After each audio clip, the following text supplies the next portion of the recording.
Diriwayatkan oleh Imam Ahmad bin Hanbal dalam musnadnya bahwa ada seorang laki-laki yang bernama Nuaiman. Ini Nuaiman, di kehidupan Rasulullah SAW ada orang yang seperti itu gitu. Orang yang sering minum minuman keras. Rasulullah SAW marah, murka. Rasulullah kalau yang berhubungan dengan Rasulullah tidak marah. Tapi kalau sudah berhubungan dengan agama, Rasulullah SAW adalah orang yang paling marah, orang yang paling istiqomah dalam kebenaran. Maka Rasulullah panggil Nuaiman, apa yang kau lakukan? Dia katakan, aku minum minuman keras ya Rasulullah. Rasulullah cambuk dia. Kemudian dia bertobat kepada Allah. Kemudian ketahuan lagi minum. Kemudian dicambuk lagi oleh Rasulullah SAW, sehingga sebagian sahabat memukul dia dengan pukulan yang banyak. Sehingga apa yang berlaku? Sebagian sahabat mengatakan, la'natullahi ala Nuaiman. Semoga Allah melaknat Nuaiman. Dia mempermainkan Rasulullah. Dia bilang sudah mau taubat tapi minum lagi. Dia bilang sudah mau taubat tapi minum lagi. Maka Rasulullah SAW mengatakan, la tal'anuh fa innahu yuhibbullaha wa rasulah. Kata Rasulullah, jangan kamu laknat Nuaiman, karena dia itu cinta sama Allah, cinta sama Rasulnya. Dalam riwayat dia dicintai Allah dan dicintai oleh Rasulnya Muhammad sallallahu alaihi wasallam. Ibn Majah menceritakan bahwa Nuaiman ini pernah suatu waktu diajak oleh Sayyidina Abu Bakar pergi ke negeri Syam. Negeri Syam itu di mana? Seperti yang diceritakan tadi, antara daerah Suriah, Lebanon, Yordania, kemudian Palestina. Daerah seperti itu. Umumnya orang Quraisy pada masa itu mereka memiliki rihlah berdagang, membeli dagangan di Syam, kemudian dijual lagi di kota Makkah. Ketika itu Rasulullah SAW didatangi Abu Bakar. Sayyidina Abu Bakar mengatakan kepada Rasulullah, ya Rasulullah, saya mau izin ya Rasulullah. Mau apa? Saya mau ajak dua sahabat kamu ini ikut berdagang ya Rasulullah. Siapa kata Rasulullah? Nuaiman. Kata Rasulullah SAW, Nuaiman kamu mau ajak? Mau ngapain? Biar seru-seruan aja ya Rasulullah. Kata Rasulullah, ya sudah, saya izinkan kamu bawa Nuaiman. Ketika itu Sayyidina Abu Bakar membawa Nuaiman sama satu sahabat namanya Suwaibid ibn Harmalah. Siapa namanya? Suwaibid ibn Harmalah. Ini sahabat Rasulullah SAW yang memiliki sifat yang berbeda-beda. Kalau Nuaiman ini aneh. Pernah Rasulullah SAW dibawain makanan banyak, dikasih Rasulullah, dikasih sahabat semua. Semuanya sudah makan, tiba-tiba si Nuaiman ini, sahabat Nabi Nuaiman mengatakan kepada Rasulullah, ya Rasulullah, ini yang penjualnya, tolong kau yang bayar ya Rasulullah. Makanan udah habis. Makanan udah habis. Rasulullah SAW bingung, saya yang bayar. Akhirnya Rasulullah katakan kepada sahabat, ayo keluarkan uang, kita patungan, kita bayar. Rasulullah aja mainin, apalagi kita orang. Sallu ala Nabi Muhammad. Nuaiman diajak Sayyidina Abu Bakar. Kata Rasulullah SAW, benar kamu mau ajak Nuaiman? Iya ya Rasulullah. Diajaklah akhirnya. Diceritakan dalam riwayat Ibn Majah, diceritakan juga dalam Siyar A'lam An-Nubala, diceritakan juga dalam Musnadnya Imam Ahmad bin Hanbal, dalam riwayat Imam Ahmad bin Hanbal. Maka diceritakan Nuaiman diajak oleh Sayyidina Abu Bakar. Sesampainya di negeri Syam, semua dibagi tugas. Fulan bin Fulan kerjaannya ini, Fulan bin Fulan kerjaannya ini. Semua memiliki kerjaan. Nuaiman tanya, wahai Abu Bakar, kerjanya saya apa wahai Abu Bakar? Kata Sayyidina Abu Bakar, kamu mau ngapain terserah kamu wahai Nuaiman. Yang penting kamu ikut saya. Kemudian satu di antara mereka namanya Suwaibid ibn Harmalah. Ditanya oleh Sayyidina Abu Bakar, wahai Suwaibid, kamu mau kerjaan apa? Kata Suwaibid, terserah kamu wahai Abu Bakar. Kata Sayyidina Abu Bakar, kamu menjaga makanan, karena saya tahu kamu ini adalah orang yang senantiasa menjaga amanah. Suwaibid ini kalau disuruh maju dia maju, disuruh mundur dia mundur, disuruh ke kanan dia ke kanan, disuruh ke kiri dia ke kiri. Orang yang ikut aja. Kalau Nuaiman beda, disuruh maju dia ke belakang, kasih sen kanan ke kiri belok. Nuaiman itu orang yang berbeda. Maka Suwaibid mendapatkan tugas, semua mendapatkan tugas kecuali Nuaiman.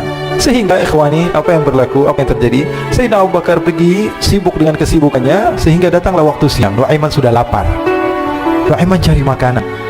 Dia nggak punya uang, diajak Sayyidina Abu Bakar tapi tidak diberikan uang. Sehingga dia cari-cari makanan. Dia tahu Suwaibid yang jaga makanan, dikatakan, wahai Suwaibid, saya mau makan, berikan kepada saya satu roti saja. Yang terpenting apa? Saya makan sekarang, saya sudah lapar. Kata Suwaibid, ya Allah Nuaiman, kita tunggu Abu Bakar saja sehingga dia datang, karena ini amanat. Amanat dari Abu Bakar, saya tidak boleh berikan pada siapapun kecuali atas izin Abu Bakar. Kata Nuaiman, kasih saya makanan, kalau tidak saya bikin masalah sama kamu. Merah wajahnya Suwaibid, karena dia tahu jangankan saya Rasulullah jadi mainin. Bingung, apa yang harus saya lakukan? Akhirnya Nuaiman bilang, gampangannya aja, kata Nuaiman, kamu kasih saya makanan, atau kalau tidak saya bikin masalah sama kamu. Bingung Suwaibid, pikir panjang. Setelah itu dia katakan, ya sudah Nuaiman, saya tetap mau jaga amanah Abu Bakar, karena saya takut ini adalah perintahnya Allah, perintahnya Rasulullah SAW, dan perintah daripada Abu Bakar sahabatnya Nabi. Kata Nuaiman, kalau memang begitu kamu maunya, ya sudah, berarti kamu ngajakin berantem sama saya. Nuaiman pergi ke pasar, dia cari-cari tempat penjualan hamba sahaya. Dia lihat-lihat beberapa hamba saya, ini berapa harganya? Ini katanya 10 qalanis. Ini berapa? Ini harganya hitungan orang zaman dahulu. Kita sih hitung seperti dirham, berapa ratus dirham gitu. 200 dirham. Yang ini berapa? 300 dirham. Yang ini berapa harga hamba saya? 300 dirham. Harganya antara 300, 200 sampai 100. Kemudian Nuaiman mengatakan kepada penjual hamba sahaya tersebut, saya punya juga hamba saya, tapi saya jual cuma 20 dirham saja, murah. Katanya, apa benar ada hamba saya harganya segitu? Iya, karena dia punya aib, ada kekurangan. Apa? Nanti kalau kalian tangkap, dia bakalan teriak, saya ini bukan hamba sahaya tapi orang merdeka. Akhirnya semua orang berkumpul mau beli. Ini Nuaiman sama Nuaiman diajak ke Suhaib bin Harmalah tadi. Kata Nuaiman, itu ada orang yang berdiri sedang menjaga makanan, itu hamba sahaya saya, tangkap saja. Oh baik, diberikan uang 20 dirham, dimasukkan oleh Nuaiman ke kantongnya. Kemudian Suhaib ditangkap. Ketika ditangkap, Suhaib teriak, saya bukan hamba saya orang merdeka. Maka orang-orang tersebut mengatakan, saya sudah tahu kekurangan kamu, ini memang kekurangan kamu, tapi saya tidak perlu dengan budget kamu, yang penting kerjanya kamu. Ya kan, hamba sahaya untuk apa? Untuk kerja. Mau ngomong apa, mau ngomel, terserah, yang penting dia mau kerja. Akhirnya ditangkaplah Suhaib dan dijual di pasar. Nuaiman punya uang banyak ini. Dia beli makanan, dia beli minuman, dia beli hadiah buat Rasulullah. Dia beli macam-macam. Di negeri Syam ini, waktu itu adalah superpower, adidaya Romawi. Pada masa itu semua barang mahal, tapi Nuaiman banyak uangnya. Dia belanja ini, belanja itu, sehingga Sayyidina Abu Bakar pun pulang. Ketika Sayyidina Abu Bakar pulang, Sayyidina Abu Bakar cari, mana ini Suhaib? Kita semua sudah lapar. Kata Nuaiman dengan mudahnya dia mengatakan, sudah saya jual wahai Abu Bakar. Maka Sayyidina Abu Bakar bertanya, apa yang kau lakukan wahai Nuaiman? Diceritakan oleh Nuaiman dengan jujur. Nuaiman ini orangnya apa adanya, tapi nyusahin. Saya jual. Akhirnya dibawa oleh Nuaiman, Sayyidina Abu Bakar pergi kemana? Ke pasar. Lalu dibeli lagi oleh Sayyidina Abu Bakar As-Siddiq, Suhaib yang tadinya orang merdeka menjadi hamba sahaya sebentar, kemudian dibeli lagi oleh Sayyidina Abu Bakar. Pulang ke Madinah, kisah ini diceritakan di hadapan Rasulullah SAW. Maka perawi mengatakan, fadhahikan nabiyyu hatta badat nawajiduhu. Ketika diceritakan kisah Nuaiman tersebut dengan Suhaib, Rasulullah tertawa sejadi-jadinya, sehingga gigi geraham Rasulullah SAW nampak di wajah mata para sahabat. Sehingga perawi lain mengatakan, 1 tahun berlalu, Rasulullah setiap ada tamu yang datang kepada Rasulullah akan ceritakan kisah Nuaiman menjual Suhaib. Jadi ada, ikhwani, jangan kalian kira Rasulullah SAW itu hidup di satu masa sahabat-sahabatnya itu seperti ustaz-ustaz yang khusyuk, yang kayak Habib bin Ais ini banyak. Bahkan ikhwani, mungkin di akhir karena masanya sudah habis, pernah suatu waktu Rasulullah SAW didatangi ashraf, delegasi dari beberapa negara yang ingin mengenal apa itu agama Islam. Sehingga mereka datang kepada rumah Rasulullah SAW membawa unta, kendaraan yang ketika itu kendaraan yang paling mahal mereka miliki, untanya yang paling mewah. Diikat di depan rumah Rasulullah SAW. Tamunya pun masuk, duduk bersama Rasulullah SAW. Di depan rumah Rasulullah SAW ada beberapa sahabat. Ada Sayyiduna Hamzah, kalian tahu Sayyidina Hamzah adalah orang yang pemberani. Ada Sayyiduna Umar, kalian tahu Sayyidina Umar adalah orang yang pemberani. Ada Sayyiduna Ali bin Abi Thalib, ada Sayyiduna Sa'ad bin Abi Waqqas. 4 sahabat ini lagi nongkrong gitu depan rumahnya Rasulullah SAW, berjaga sebelum Allah Subhanahu wa ta'ala turunkan ayat, wallahu ya'simuka minan nas. Ketika mereka sedang asyik duduk, tiba-tiba Nuaiman datang. Ini Nuaiman kalau datang pasti bikin sesuatu yang aneh.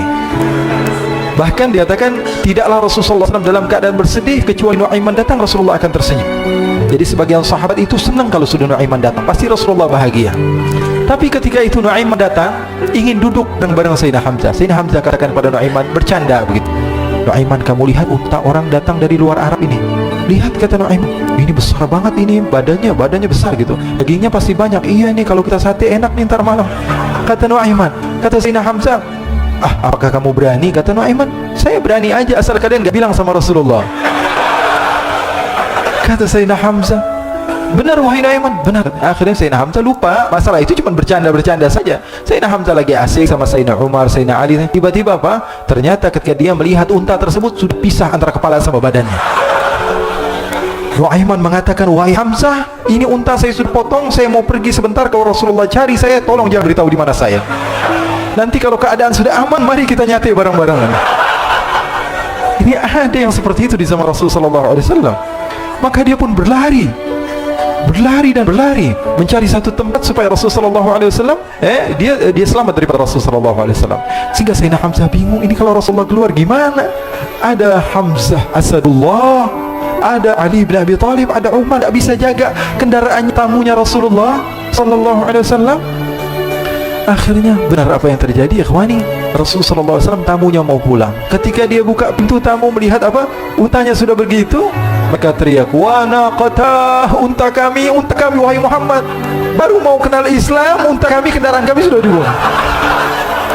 Rasulullah SAW lihat Sayyidina Hamzah, lihat Sayyidina Ali. Mereka nggak bisa ngomong, mereka hanya bilang apa? "Nu'aiman ya Rasulullah." Rasulullah perintahkan Sayyidina Umar, "Wahai Umar, sekarang kamu ambil uang, kemudian kamu gantikan, kemudian kamu berikan 2 kali lipat daripada harta unta ini, sehingga apa? Agama Islam tidak didengar dengan sesuatu yang tidak baik di luar sana." Akhirnya diberikan unta yang baru dan diberikan harta yang lebih untuk orang tersebut, sehingga orang tersebut tidak menjelek-jelekan agama Islam. Kata Rasulullah SAW, dan sekarang waktunya kita balas dendam sama Nu'aiman. Nu'aiman ternyata berlari tempat yang jauh sampai hampir keluar dari kota Madinah. Dia dapatkan seorang sahabat Nabi yang hadir juga dalam peperangan Badar, namanya Al-Miqdad bin Al-Aswad. Siapa namanya? Al-Miqdad bin Al-Aswad ketika itu sedang menggali sumur. Ketika sedang menggali sumur, Nu'aiman datang. Nu'aiman katakan kepada Miqdad, "Wahai Miqdad, wahai sahabat Rasul, kamu orang yang hadir dalam peperangan Badar, kamu adalah orang yang hebat." Dipuji-puji sama Nu'aiman. Ada maunya ini. Akhirnya dia bilang, "Wahai Miqdad, tolong saya." "Kenapa wahai Nu'aiman, kamu ini kekasihnya Rasulullah, orang yang disayang sama Rasulullah. Kenapa?" "Saya ini sedang dikejar-kejar orang jahat. Tolong selamatkan saya. Saya pengen masuk ke dalam sumur, boleh atau tidak?"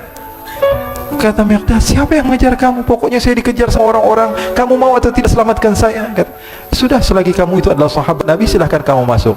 Masuk akhirnya Nu'aiman ke dalam sumur tersebut. Lalu Nu'aiman mengatakan, "Wahai Miqdad," dia keluar lagi, "nanti kalau ada yang cari saya, tolong jangan beritahu saya di dalam sumur ya." Kata Miqdad, "Baiklah." Kata Nu'aiman, "Siapapun yang bertanya tentang saya, kau tidak akan kasih tahu?" "Iya," kata, "walaupun Rasulullah yang tanya saya." Katanya, "Mungkin Rasulullah datang ke tempat sejauh ini." "Iya, walaupun Rasulullah." Akhirnya masuk Nu'aiman. Setelah beberapa menit Rasulullah dan rombongan benar datang. Miqdad bingung ini kenapa Rasulullah datang ke RW kami ini? Ada apa ini Rasulullah sampai sejauh ini? Ditanya, "Ya Rasulullah, ada apa ya Rasulullah?" Kata Rasulullah, "Saya cari Nu'aiman." "Di mana Nu'aiman?" "Inna lillah," kata Miqdad. Nggak dijawab ini Rasulullah. Kalau dijawab saya ingkar janji. Akhirnya apa dia katakan? "Wahai Rasulullah, mata saya tidak memandang kepada Nu'aiman, tapi tangannya nunjuk ke dalam sumur." Sahabat. Apa dia bilang? "Mata saya tidak melihat kepada Nu'aiman, tapi tangannya nunjuk ke sumur." Akhirnya dibuka sama Rasulullah, Nu'aiman muncul.